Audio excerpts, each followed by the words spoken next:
The mess in Hopland goes far beyond this heap of trash, a so-called community stockpile where people have been dropping off flooded furniture and other damaged items. When we came back, everything in both rooms were just piled, flotsam and jetsam in the middle of the room, just covered, and the cat was hanging on to the top of the bed, and he's okay. Justin Hamby's apartment had more than 5 feet of water in it. Today, the place he and his neighbors called home is nowhere close to livable.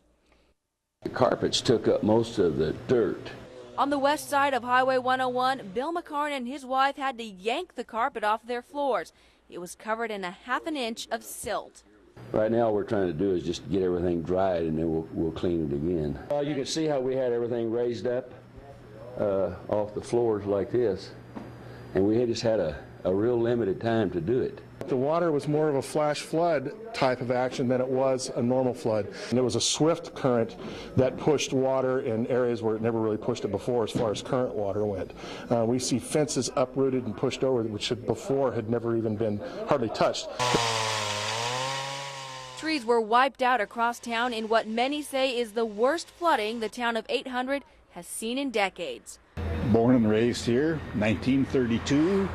I've been through every flood that's happened here, and to my knowledge, I have never seen the volume of water and the height of water that we experienced here a couple days ago. We issued or accomplished 105 rescues. 101 of them were by boat, 1 by a helicopter, and then I rescued 2 with a pickup.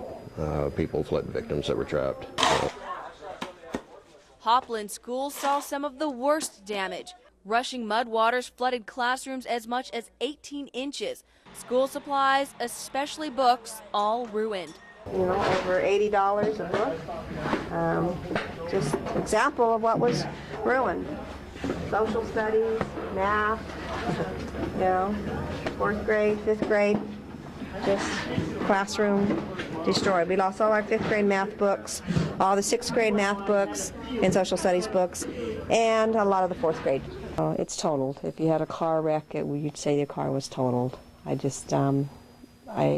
have never lived through anything like this before. This is your home away from home.